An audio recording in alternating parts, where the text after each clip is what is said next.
guys. Okay, we are back with another video. And on this video, we're going to do it a little different, okay? So usually I have my assistant, Tamika, ask me some questions. But on this video, I'm going to actually be asking her some questions about her job and what she actually goes through working for me in Tenacity Clean. And she also works for me in Tenacity Academy World, okay? So, the first question that I have for you is, what do you do?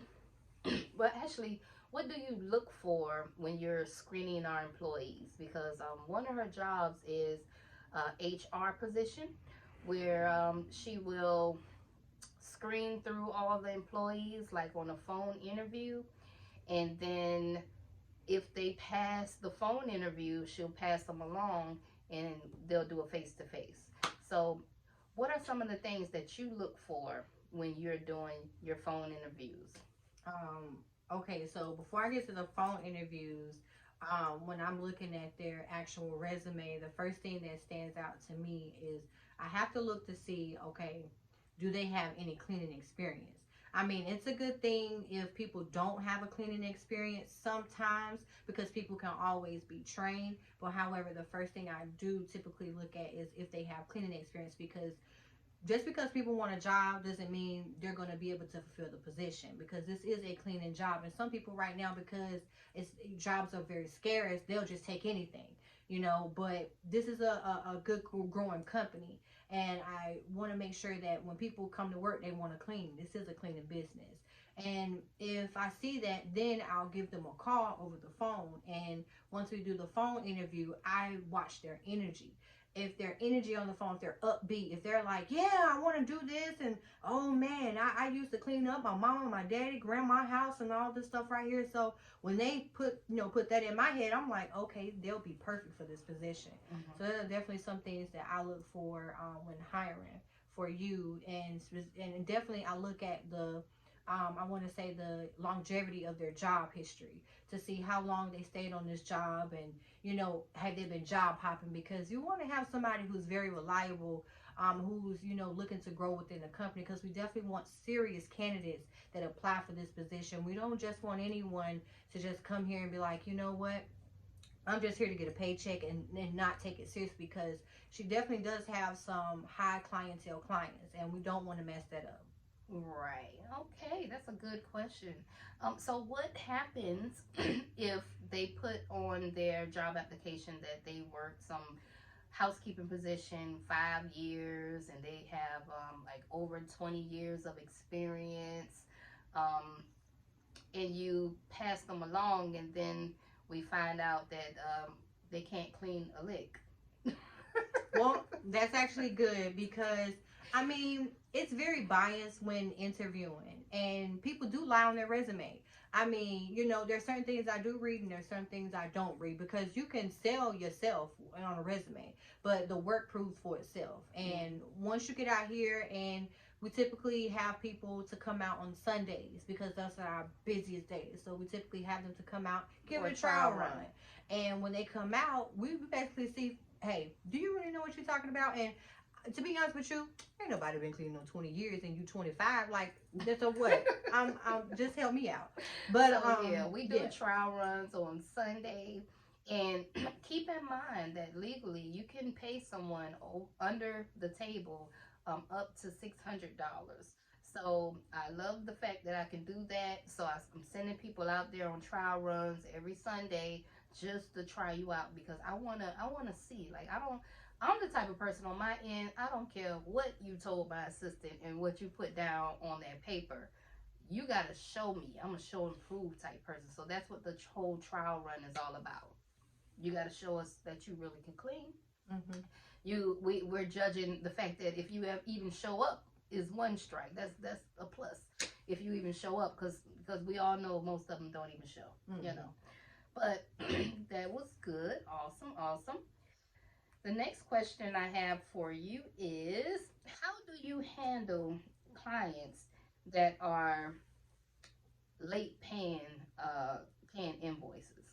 Because another one of her jobs for my company is to handle all of the late invoices, and she also puts in all of my invoices.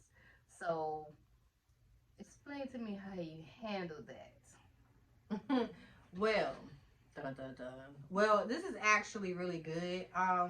Typically clients are not that late, but when they are, especially when starting a new contract, basically it has to become like an old, like that you owe, because it's typically 30 days, because a lot of our contracts are 30 days out, so it's a net 30. So basically they have 30 days from the date that you put that invoice in to be able to make a payment. So I wait basically until that 30-day mark, and then I'll give them a call. Well, I won't give them a call first. I'll send out the agent report. And then once I send out the agent report, and a couple days later, if I'm still not getting nothing, oh, it's time for a phone call. Because if we don't get paid, then basically the employees don't get paid. And I'm not trying to have no upset employees, because we're still trying to have a cleaning business. But I typically, if I get on the phone with them, and if it comes to that point, just talk business and be polite. You don't have to, yell or be all, you know what I mean? You don't have to be all like that just to make a point. Because you have to, at the end of the day, we all are trying to accomplish something, and that is get the business taken care of and all get paid. So that's pretty much how I deal with it. Okay, what exactly is an agent report? So yeah, so an agent report is basically an invoice. You could either use it as an Excel, which is basically numeric, where it has like a chart basically showing what date this was cleaned, this unit was cleaned, and how much is owed, and basically everything date by date. It's what monthly date, month to date. Download it and you send it to the client. And then there's a PDF form, which is something that I constantly do send out to the client, basically letting them know, hey, knock knock, like we're still missing this payment, and I'll send like a little nice note, basically stating, hey, these are invoices are still pending in my system. Could you please review these for clarification to process payment? And I'll just send it off. Right. One thing I like about her position is it's very important that you don't come out of a bag on your clients. Okay, keep it professional. Keep it professional at all times. Okay, if there's times when people haven't paid at all. So just don't call someone and be real ignorant. Just remember you are a cleaning business owner. And sometimes my temper might not be well enough to deal with it. So that's why I have an assistant here to call them. Hey, how you doing? Nice, friendly, warm. We just wondering when you gonna pay us our money. Because we got some people to pay. Okay? All right. So the next question is so you do a lot of cold calling for us. What do you say when you cold call?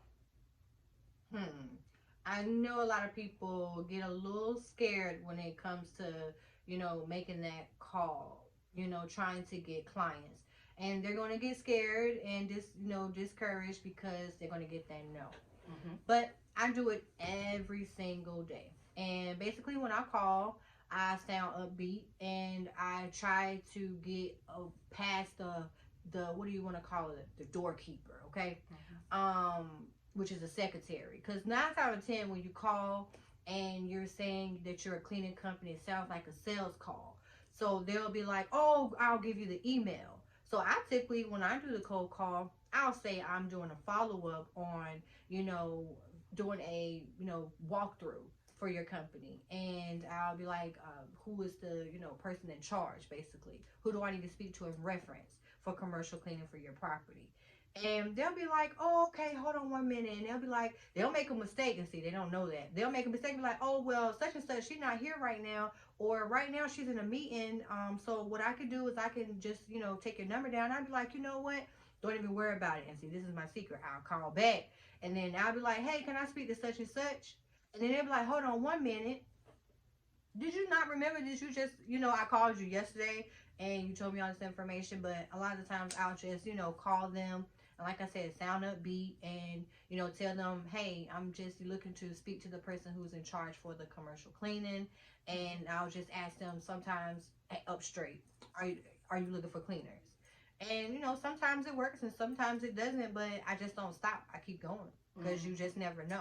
Yes, yes. So your key is to get the decision maker's name. You got to get the decision maker's name. That way, next time when you call back, you could just ask for the decision maker.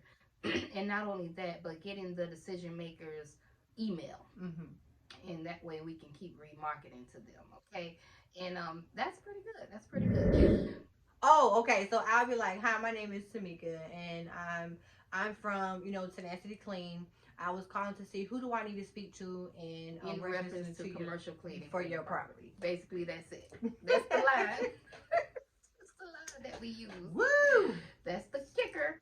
Okay. So my next question and my last question before we get off is I noticed that you stay organized. How? I just want to know, how do you stay organized? You helped me out with Tenacity Clean and Tenacity Academy. How are you staying organized with everything that you do, from cold calling to invoices to payroll? You know, tons of office activities going on. What are you doing to stay organized? 3 words: location, location, location. Okay. And what I mean by that is I have binders basically, and I keep them on hand.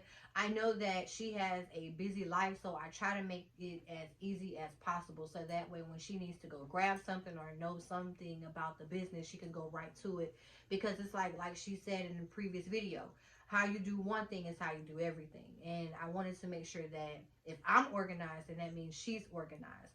So when it comes to far as like payments, what I like to do is I like to make sure a couple of our company properties, they like to use POs. And what POs are basically a number, a purchase order that they like to use to basically for on the invoice for payment. So basically what I do is once they come in, I'll put it in the binder, okay, what company this is for. So that way, if they're not already booked, when they are booked and they're on the schedule, I can just reference back to what has been, booked, and just get that purchase order attached to the invoice, and I can, build that property. Because a lot of these properties with those POs, if you don't have them, then we don't get paid. So that's how I deal with POs. But far as just organization in the office, I basically just watch how she moves. That's pretty much it. And I try to, if something is left behind, I try to grab it, like especially when she's doing her consultation calls. I try to write down as much notes as possible, because when she's on her consultation calls, she likes to send at the end of that call a recap of the call. So I like to grab stuff, because when I tell you guys, she constantly is doing something.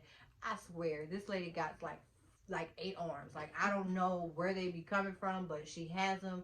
So it makes me get the 8 arms. Okay.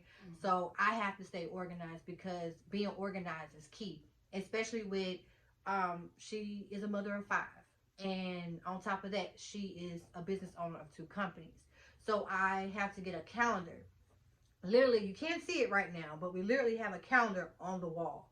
And we like to use that calendar by putting everything that we have to do daily. Because if we don't and we try to wing it, something's going to be left out. And everything is very crucial. You cannot, mess up. Like, it is very crucial that we can remember everything. Because if we don't remember something, you know how it happens, a couple of times where a lot of schedules were not put. It just happened yesterday. But that wasn't on us. It wasn't. Let me tell y'all what happened. I got a call from a property manager. Unit 4 wasn't turned.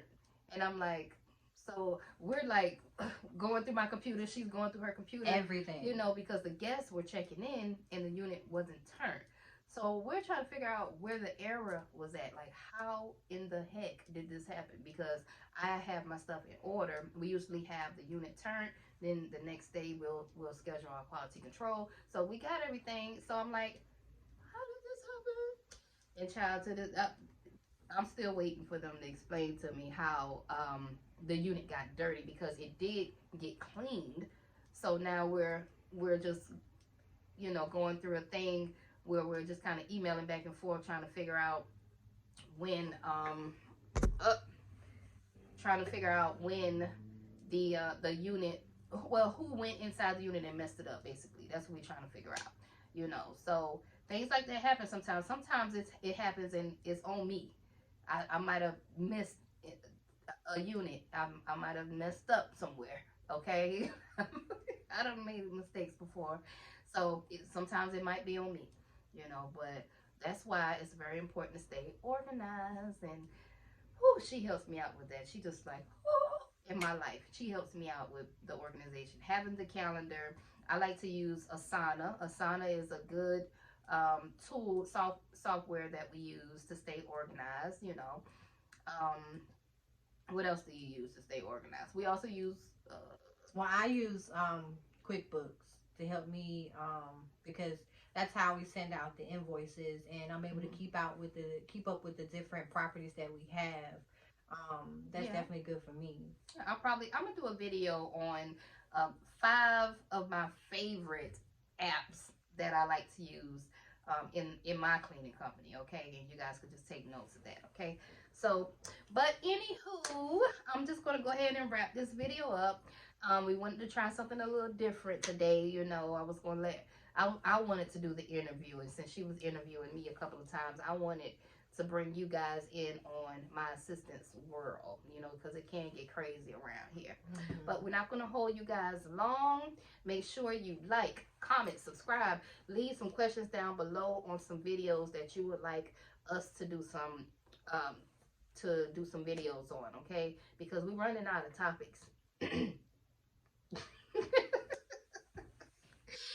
Anyway, we are out of here. If you guys are looking for any mentorship, please make sure you go to my website, www.tenacityacademy.com, okay? And click on join now and set up your consultation call.